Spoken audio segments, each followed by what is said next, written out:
Good morning or good afternoon, ladies and gentlemen. I'm meadsy69. Welcome back to the channel. There is a brand new tank in the game. Object 252U, the Russian Tier 9 collectible tank. Now, this tank is basically like a Russian Tier 9 Yoh. It's basically like a Russian Yoh.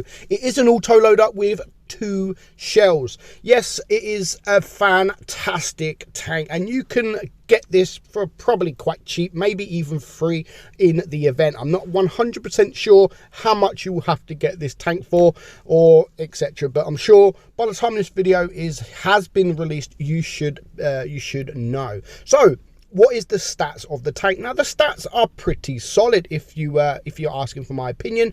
DPM 2530, not bad for a Tier 9 heavy. At that, a Tier 9 heavy auto loader. Penetration is 245, which is poor ish, so I would definitely run it with calibrated shells because you don't lose too much DPM and your penetration goes up to 257. But the penetration on your AP, okay, it's with the calibrated shell, it's standard, but with the heat you're looking at 374 millimeters, which is enough to get through anything. Literally 374 millimeters is like crazy. So yeah, make sure you run it with the calibrated shells. If you don't run it with calibrated shells, you're only getting 340, but which is still decent, which is still going to get through most things. But to sacrifice like 30 to 43 DPM is nothing really, so you have to run this with calibrated shells. By all means, make sure you run it with calibrated shells. Penetration on the HE is also pretty good at 75 millimeters. Average damage, you're doing 430 every single shot. So you take a shot and then you have your second shot, which is 4 seconds later. So yeah, you're doing pretty solid damage. Not bad at all. So you could do 860 alpha in around 14 seconds, something like that. 16.75 seconds with the calibrated shells, which isn't so bad at all. 5.78 on your rate of fire, 4 seconds inch clip, as you can see. Aim time 3.24, which isn't great. Dispersion 0.362, which isn't great either. And the speed, to be honest, it has 8 degrees of gun depression, which is really nice, and your speed is 38 kilometers per hour. But what this tank, I mean, I've played this tank, I've tested this tank, and it really is a solid tank. Now, you can't rely on the armor profile of this tank. I've been sort of not bouncing anything, but the turret is sort of 290 millimeters. You can see how red that turret is. So really, you need to try and get in position where you can use the gun depression and use that turret. Because if you can see, looking straight on, the turret there is over 300 millimeters thick. Of course, you do have the hatches on top, but if you're using if you point your gun up in the air, if you're using the gun depression, you kind of almost hide them hatches, or they do become a lot more stronger. But the front plate, I mean, most tanks will get through the front plate. On the upper plate there, you've got 262. Most people should be able to pen that, especially in tier 10. Of course, in tier 8, you will get some bounces. And the lower plate there, only at 122 millimeters. So you're not going to get too many bounces unless you are hull down. Make sure you are hull down. You can see some spaced armor there on the side. Pretty much the standard Russian heavy tank. But yeah, it's a pretty solid tank. It really is a solid tank.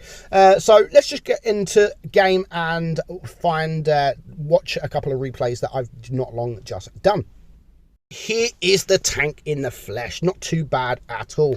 So you can see the turret there. The turret 290 millimeters, but the hull is 190. But it is quite easy to deal with, if I'm honest. I haven't had too many bounces. I haven't had people bouncing me too much, and I've been top tier as well, so I can't imagine what it'll be in tier 10? Well, I can't imagine, because I have tested the tank, and as much as I first played the tank, when I first tested the tank, I didn't think it was all that.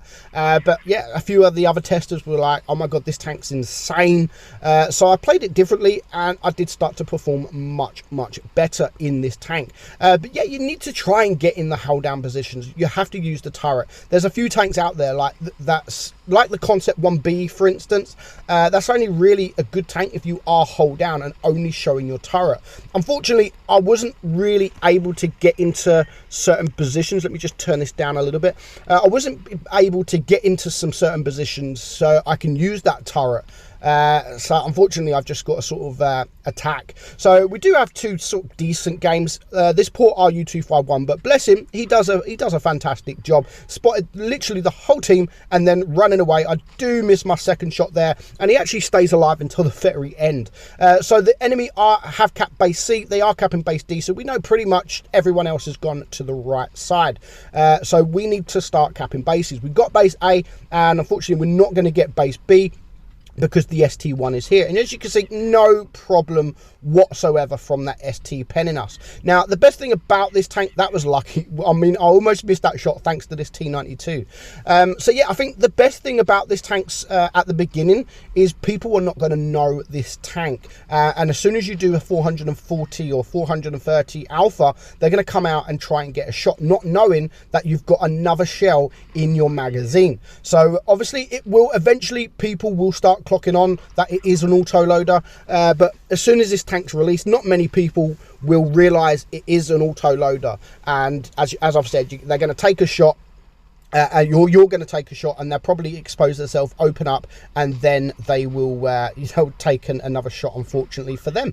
A bit of a failed HE roll there. I'm not going to go for the kill. Well, I'm not going to get the kill, and now I know there's just 5 tanks left. 3 of them are around this side of the map, so I am going to head towards them. But as you can see, like, I haven't bounced anything so far, and I'm not really going to bounce too much. But if you can get into the hold down position, honestly, you're going to bounce quite a lot. As of any auto loader, do make sure you have cover, because if you don't have cover whilst you're on that reload, then you will get annihilated. So make sure you do have some form of cover, whether that will be one of your teammates, whether that will be a building or anything else. Just make sure you've got that cover. And again, the same as any other auto loader, if you've got nothing to shoot at, then make sure you just reload, because you don't want to waste 4 seconds and then have nothing to shoot at, and then by the time you get there, you've only got 1 shell, then you've got to wait another 16 seconds. So if you don't have anything to shoot at, then do make sure you hit that reload button, preferably before the 4 seconds start counting down, because you don't want the 4 seconds to count down and then hit that ammo button to restart the reload. Just restart it straight away, because that's an extra 4 seconds off the reload, off the magazine reload, shall I say. So nice easy game. I mean, we bounced nothing. We bounced absolutely nothing, but we didn't really get shot that game. We still finished with a first class 3.4k damage, which is pretty solid. And that is one thing I have found about this tank. This is one thing I have found out about this tank. It is easy, as with any auto loader, it is easy to pump up that damage, especially when you have 430 alpha, or 430 alpha per shot. And if you can get the HE as well, you're doing almost 1,000 damage per magazine. So make sure you use the HE wisely. And if you can hit that HE, use that HE, because that will massively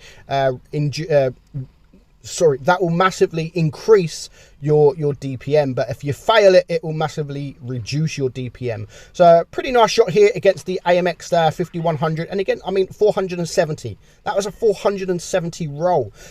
So with this being a 430 alpha shot, sometimes you will get them high rolls. So 470 is a beautiful high roll. So yeah, as you can see here, I have gone for the reload. I've got no shots at the moment, so I might as well go for the reload. So I have already reloaded. Couldn't quite get that shot there on the IS-8. You got the T49 there, but I do get now shot from the left side. But I've just noticed the chieftain there, and we do take a shot into him. I'm surprised that pen, actually, because we only hit his tracks, and we get a nice shot there into him. So 1300 damage, 1300 damage, nice and easy. We bounced one shot, I believe, from this AMX 1390, who is running around like a little cockroach. He is getting the hell out of there.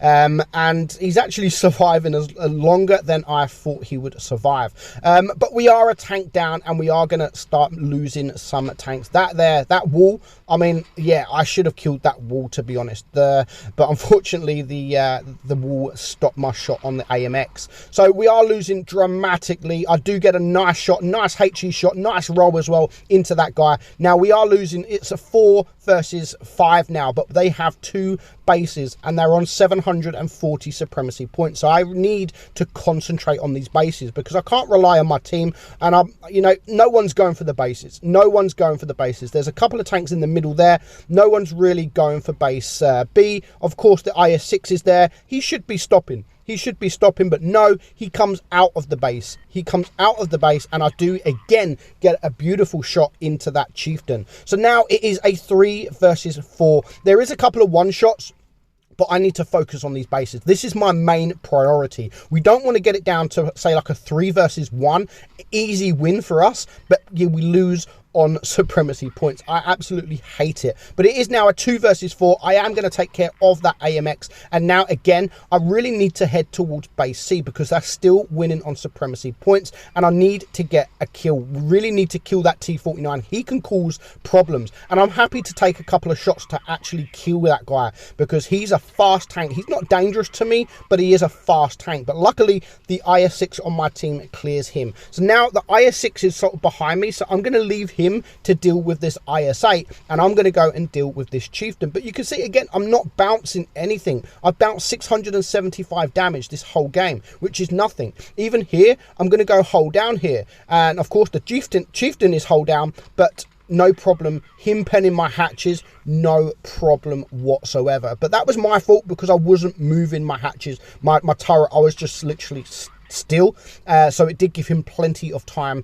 to aim at me. So there goes the IS-8. Well played from the IS-6, and at this point we're winning on supremacy points, and it's no worries whatsoever. But yeah, I mean, this guy's a tier 8 tank, and this is what I'm saying. If you're not in that hold down position, hiding them hatches, you're just going to get penned all day long. But other than the armor, it is still a fantastic tank, and if you can get this tank for cheap, then yeah, of course, it's definitely worth getting. But you need to play it right. It's a difficult tank to play. Don't go out there expecting to bounce everything. Don't look at the armor profile and think, wow, 290 millimeters on the turret. You need to use that turret, and you need to angle properly, otherwise you're not going to bounce nothing. So I hope you enjoyed the video, guys. If you do get the tank, you are getting a very nice tank. I'm meadsy69, and I'll catch you all soon. Bye bye.